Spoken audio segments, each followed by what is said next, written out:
My Buried Treasure by Richard Harding Davis. This is a true story of a search for buried treasure. The only part that is not true is the name of the man with whom I search for the treasure.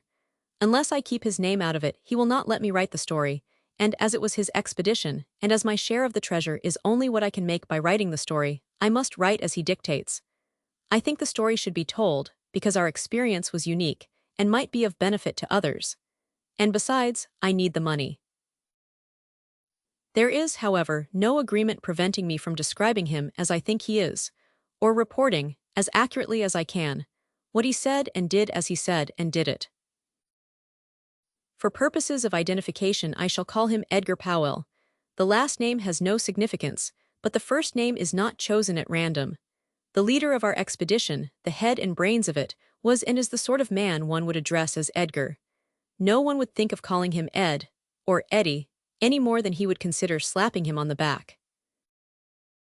We were together at college, but as 600 other boys were there at the same time, that gives no clue to his identity. Since those days, until he came to see me about the treasure, we had not met. All I knew of him was that he had succeeded his father in manufacturing unshrinkable flannels. Of course, the reader understands that is not the article of commerce he manufactures, but it is near enough, and it suggests the line of business to which he gives his life's blood. It is not similar to my own line of work, and in consequence, when he wrote me, on the unshrinkable flannels official writing paper, that he wished to see me in reference to a matter of business of mutual benefit, I was considerably puzzled. A few days later, at 9 in the morning, an hour of his own choosing, he came to my rooms in New York City. Except that he had grown a beard, he was, as I remembered him, thin and tall but with no chest and stooping shoulders.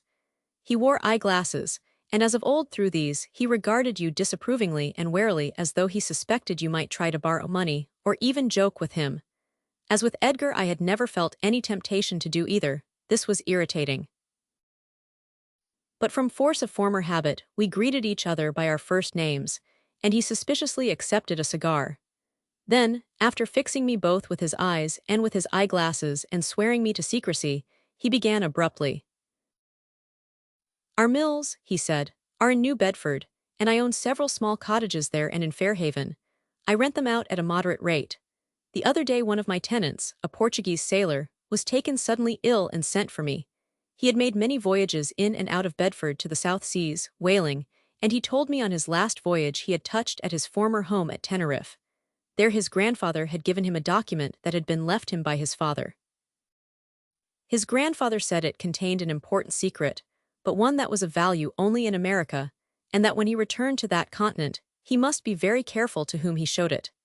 He told me it was written in a kind of English he could not understand, and that he had been afraid to let anyone see it. He wanted me to accept the document in payment of the rent he owed me, with the understanding that I was not to look at it, and that if he got well, I was to give it back. If he pulled through, he was to pay me in some other way, but if he died, I was to keep the document. About a month ago he died, and I examined the paper. It purports to tell where there is buried a pirate's treasure.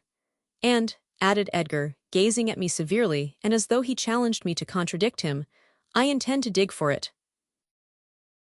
Had he told me he contemplated crossing the Rocky Mountains in a baby right, or leading a codalin, I could not have been more astonished. I am afraid I laughed aloud. "You," I exclaimed, "search for buried treasure." My tone visibly annoyed him. Even the eyeglasses radiated disapproval.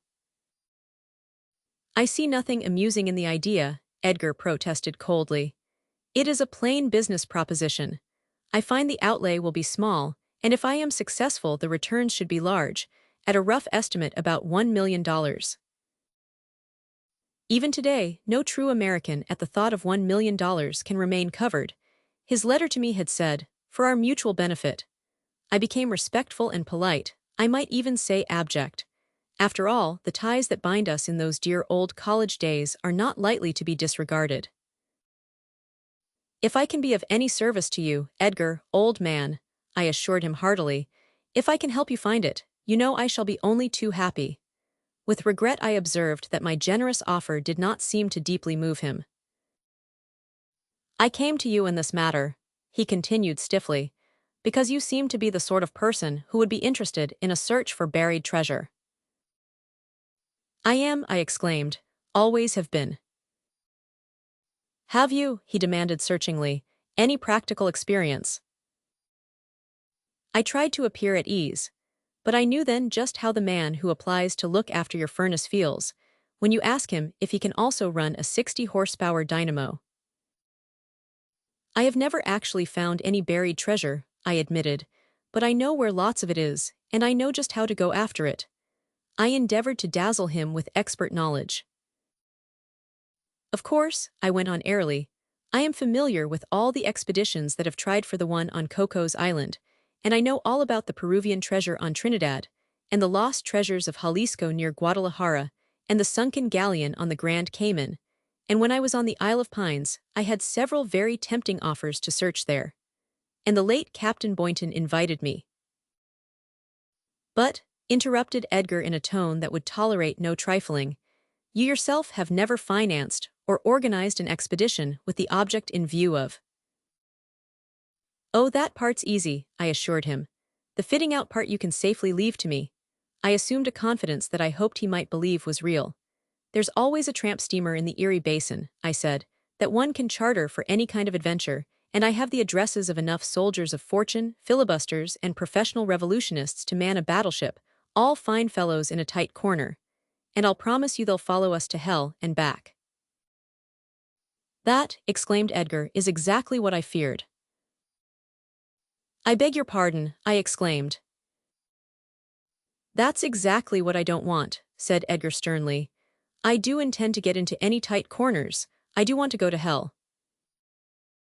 I saw that in my enthusiasm I had perhaps alarmed him. I continued more temperately. Any expedition after treasure, I pointed out, is never without risk. You must have discipline and you must have picked men. Suppose there's a mutiny. Suppose they try to rob us of the treasure on our way home. We must have men we can rely on and men who know how to pump a Winchester. I can get you both. And Bannerman will furnish me with anything from a pair of leggings to a quick-firing gun. And on Clark Street, they'll quote me a special rate on ship stores, hydraulic pumps, divers' helmets. Edgar's eyeglasses became frosted with cold, condemnatory scorn. He shook his head disgustedly. I was afraid of this, he murmured. I endeavored to reassure him. A little danger, I laughed, only adds to the fun. I want you to understand, exclaimed Edgar indignantly, there isn't going to be any danger. There isn't going to be any fun. This is a plain business proposition. I asked you those questions just to test you, and you approached the matter exactly as I feared you would. I was prepared for it. In fact, he explained shamefacedly, I've read several of your little stories, and I find they run to adventure and blood and thunder. They are not of the analytical school of fiction. Judging from them, he added accusingly, you have a tendency to the romantic. He spoke reluctantly, as though saying I had a tendency to epileptic fits or the morphine habit. I am afraid, I was forced to admit, that to me pirates and buried treasure always suggest adventure, and your criticism of my writings is well observed. Others have discovered the same fatal weakness. We cannot all, I pointed out, manufacture unshrinkable flannels. At this compliment to his more fortunate condition, Edgar seemed to soften. I grant you, he said, that the subject has almost invariably been approached from the point of view you take. And what, he demanded triumphantly, has been the result? Failure, or at least, before success was attained, a most unnecessary and regrettable loss of blood and life.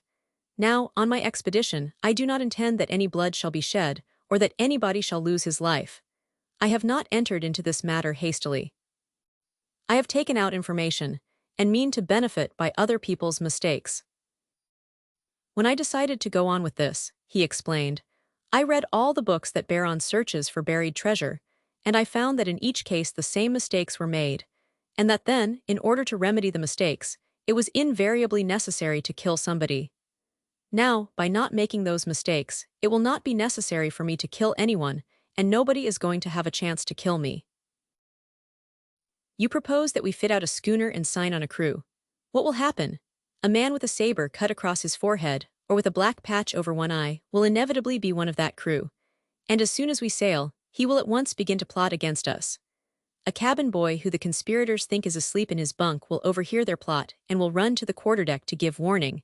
But a pistol shot rings out, and the cabin boy falls at the foot of the companion ladder.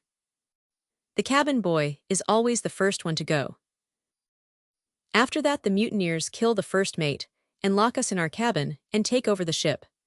They will then broach a cask of rum, and all through the night we will listen to their drunken howlings, and from the cabin airport watch the body of the first mate rolling in the lee scuppers. But you forget, I protested eagerly, there is always one faithful member of the crew who— Edgar interrupted me impatiently. I have not overlooked him, he said. He is a Jamaican Negro of gigantic proportions or the ship's cook, but he always gets his too and he gets it good. They throw him to the sharks. Then we all camp out on a desert island inhabited only by goats, and we build a stockade, and the mutineers come to treat with us under a white flag, and we, trusting entirely to their honor, are fools enough to go out and talk with them. At which they shoot us up and withdraw laughing scornfully. Edgar fixed his eyeglasses upon me accusingly. Am I right or am I wrong? He demanded. I was unable to answer. The only man, continued Edgar warmly, who ever showed the slightest intelligence in the matter was the fellow in the gold bug. He kept his mouth shut. He never let anyone know that he was after buried treasure until he found it. That's me. Now I know exactly where this treasure is, and— I suppose, involuntarily, I must have given a start of interest, for Edgar paused and shook his head, slyly and cunningly. And if you think I have the map on my person now, he declared in triumph, you'll have to guess again. Really, I protested, I had no intention. Not you, perhaps, said Edgar grudgingly, but your Japanese valet conceals himself behind those curtains, follows me home, and at night. I haven't got a valet, I objected. Edgar merely smiled with the most aggravating self-sufficiency. It makes no difference, he declared. No one will ever find that map, or see that map, or know where that treasure is, until I point to the spot. Your caution is admirable, I said. But what, I jeered, makes you think you can point to the spot because your map says something like, through the sunken valley to Witch's Cauldron, 4 points in by NE to Gallows Hill where the shadow falls at sunrise, 50 fathoms west, 50 paces north as the crow flies to the 7 wells. How the deuce, I demanded, is anyone going to point to that spot? It isn't that kind of map, shouted Edgar triumphantly. If it had been, I wouldn't have gone on with it. It's a map anybody can read except a half-caste Portuguese sailor. It's as plain as a laundry bill. It says, he paused apprehensively, and then continued with caution, it says at such and such a place there is a something. So many somethings from that something are 3 what-you-may-call-ems, and in the center of these 3 what-you-may-call-ems is buried the treasure. It's as plain as that. Even with the few details you have let escape you, I said, I could find that spot in my sleep. I don't think you could, said Edgar uncomfortably, but I could see that he had mentally warned himself to be less communicative. And, he went on, I am willing to lead you to it if you subscribe to certain conditions. Edgar's insulting caution had ruffled my spirit. Why do you think you can trust me? I asked haughtily. And then, remembering my share of the $1 million, I added in haste, I accept the conditions. Of course, as you say, one has got to take some risk, Edgar continued. But I feel sure, he said, regarding me doubtfully, you would not stoop to open robbery. I thanked him. Well, until one is tempted, said Edgar, one never knows what he might do. And I've simply got to have one other man, and I picked on you because I thought you could write about it. I see, I said. I am to act as the historian of the expedition. That will be arranged later, said Edgar. What I chiefly want you for is to dig. Can you dig? He asked eagerly. I told him I could, but that I would rather do almost anything else. I must have one other man, repeated Edgar, a man who is strong enough to dig, and strong enough to resist the temptation to murder me. The retort was so easy that I let it pass. Besides, on Edgar, it would have been wasted. I think you will do, he said with reluctance. And now the conditions. I smiled agreeably. You are already sworn to secrecy, said Edgar, and you now agree in every detail to obey me implicitly and to accompany me to a certain place where you will dig. If I find the treasure, you agree to help me guard it and convey it to wherever I decide it is safe to leave it. Your responsibility is then at an end. 1 year after the treasure is discovered, you will be free to write the account of the expedition. For what you write, some magazine may pay you. What it pays you will be your share of the treasure. Of my part of the $1,000,000, which I had hastily calculated could not be less than 1/5, I had already spent over $100,000 and was living far beyond my means.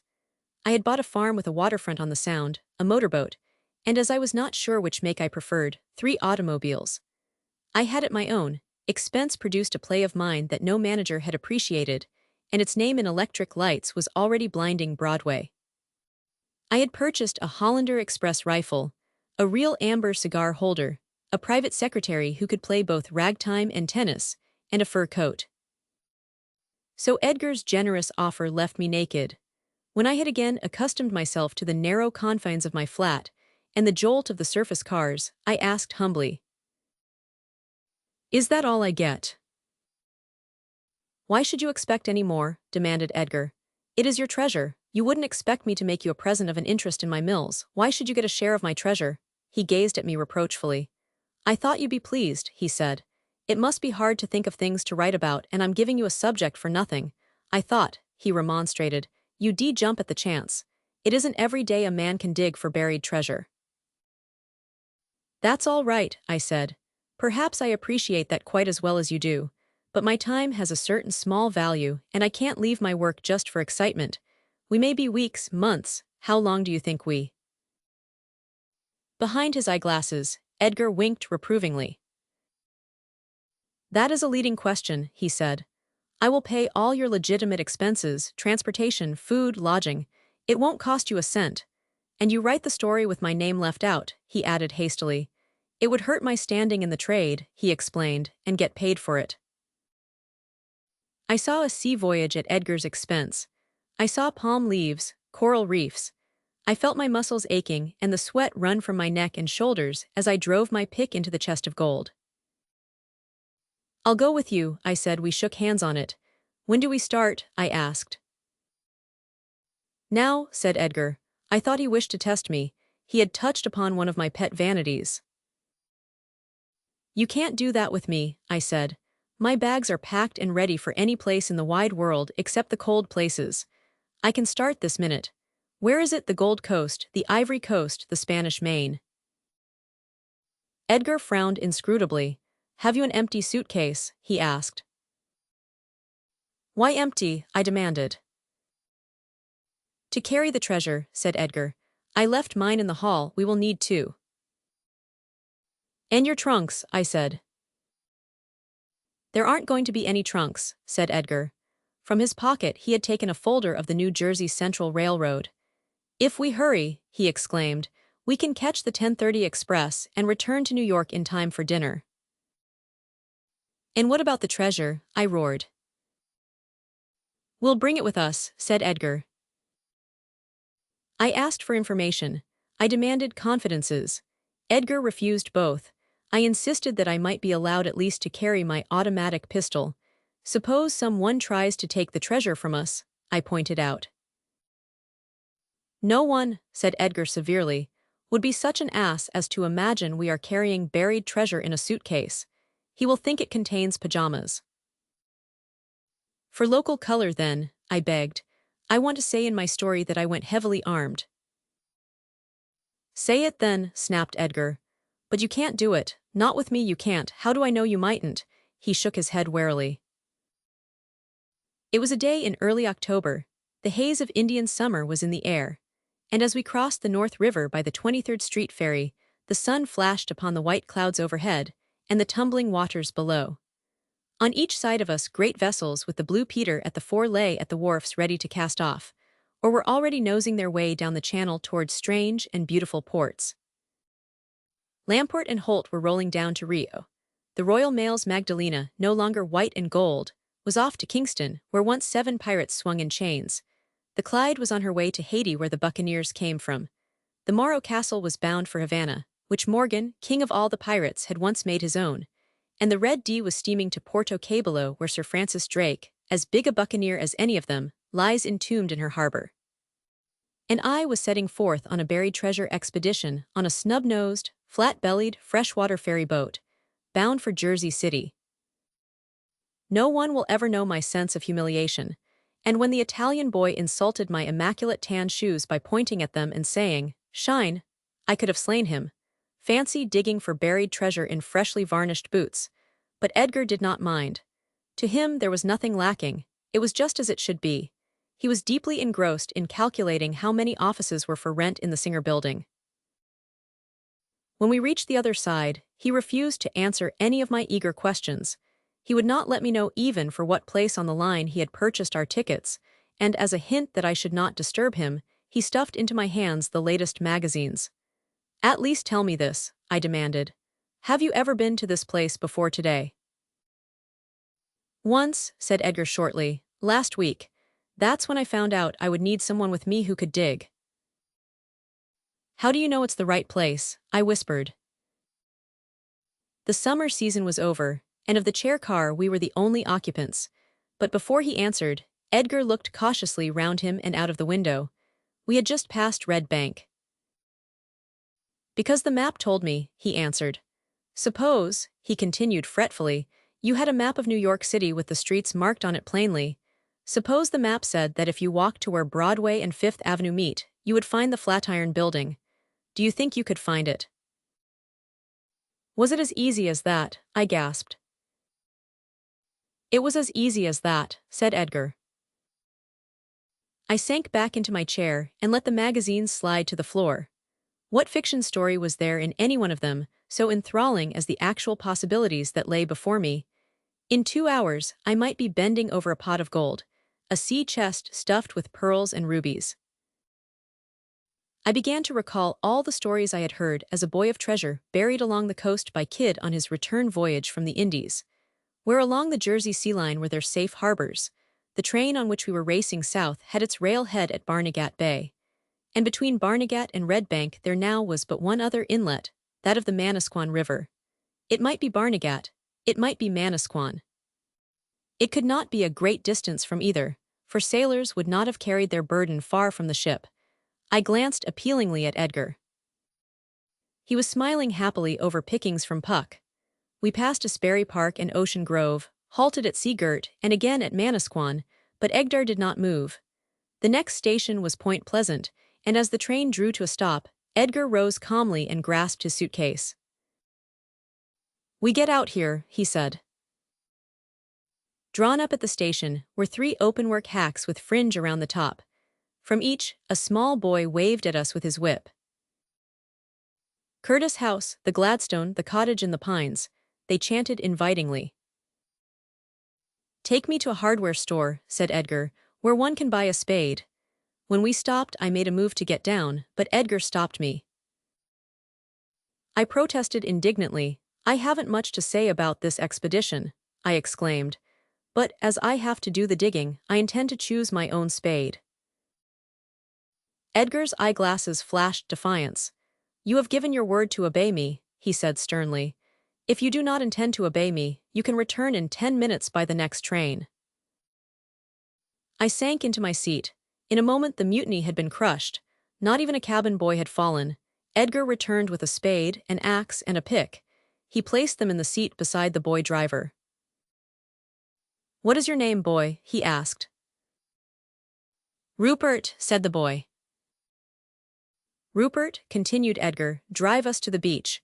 When you get to the bathing pavilions, keep on along the shore toward Manasquan Inlet." He touched the spade with his hand. "I have bought a building lot on the beach," he explained, "and am going to dig a hole and plant a flagpole." I was choked with indignation. As a writer of fiction, my self-respect was insulted. "If there are any more lies to be told," I whispered, "please let me tell them.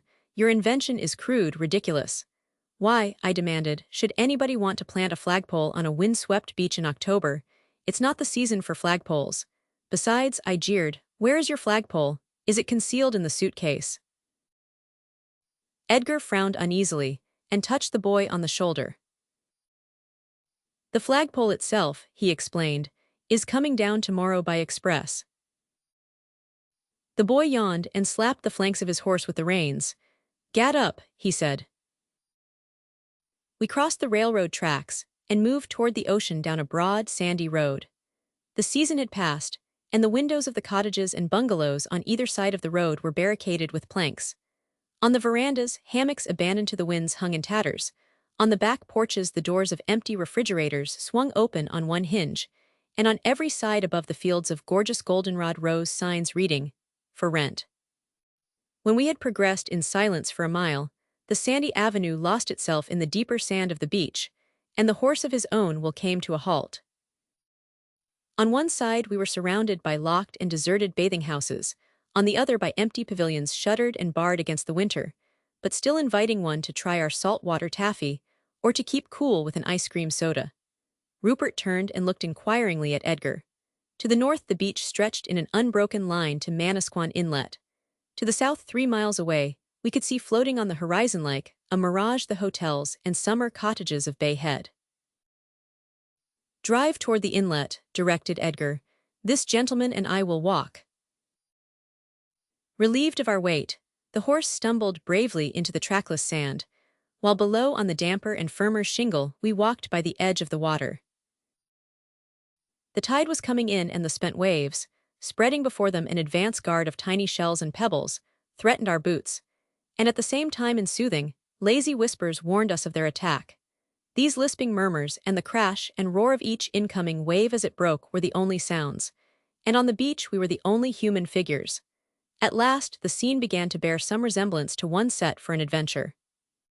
The rolling ocean, a coast steamer dragging a great column of black smoke, and cast high upon the beach the wreck of a schooner, her masts tilting drunkenly, gave color to our purpose.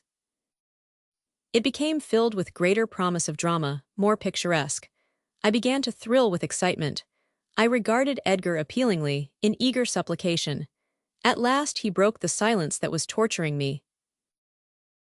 "We will now walk higher up," he commanded. "If we get our feet wet, we may take cold." My spirit was too far broken to make reply, but to my relief, I saw that in leaving the beach Edgar had some second purpose. With each heavy step he was drawing toward 2 high banks of sand in a hollow behind which, protected by the banks, were 3 stunted, wind-driven pines. His words came back to me. "So many what-you-may-call-ems. Were these pines the 3 somethings from something, the what-you-may-call-ems?" The thought chilled me to the spine. I gazed at them fascinated. I felt like falling on my knees in the sand and tearing their secret from them with my bare hands. I was strong enough to dig them up by the roots, strong enough to dig the Panama Canal. I glanced tremulously at Edgar. His eyes were wide open, and eloquent with dismay, his lower jaw had fallen. He turned and looked at me for the first time with consideration. Apology and remorse were written in every line of his countenance. "I'm sorry," he stammered. "I had a cruel premonition," I exclaimed with distress. "You have lost the map," I hissed. "No, no," protested Edgar, "but I entirely forgot to bring any lunch." With violent mutterings, I tore off my upper and outer garments and tossed them into the hack. "Where do I begin?" I asked. Edgar pointed to a spot inside the triangle formed by the 3 trees, and equally distant from each. "Put that horse behind the bank," I commanded, "where no one can see him, and both you and Rupert keep off the skyline." From the north and south we were now all 3 hidden by the 2 high banks of sand. To the east lay the beach and the Atlantic Ocean, and to the west stretches of marshes that a mile away met a wood of pine trees and the railroad roundhouse. I began to dig. I knew that weary hours lay before me, and I attacked the sand leisurely and with deliberation.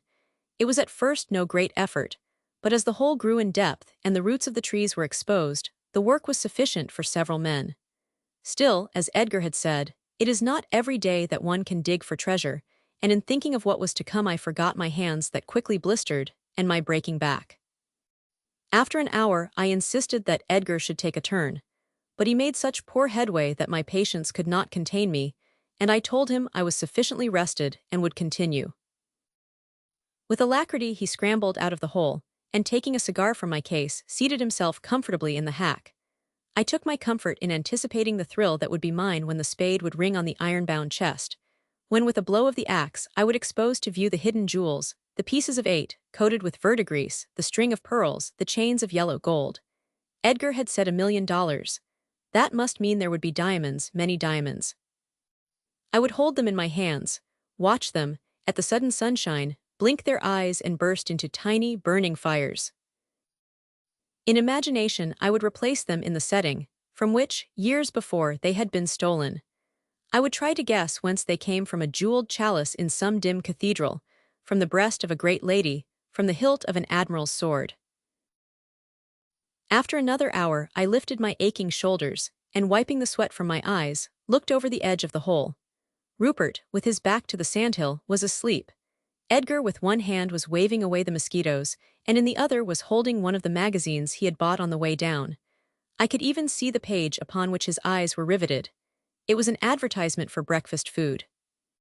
In my indignation, the spade slipped through my cramped and perspiring fingers, and as it struck the bottom of the pit, something, a band of iron, a steel lock, an iron ring, gave forth a muffled sound. My heart stopped beating as suddenly as though Mr. Corbett had hit it with his closed fist. My blood turned to melted ice. I drove the spade down as fiercely as though it was a dagger. It sank into rotten wood. I had made no sound, for I could hardly breathe. But the slight noise of the blow had reached Edgar. I heard the springs of the hack creak as he vaulted from it, and the next moment he was towering above me, peering down into the pit. His eyes were wide with excitement, greed, and fear. In his hands, he clutched the 2 suitcases. Like a lion defending his cubs, he glared at me. "Get out," he shouted.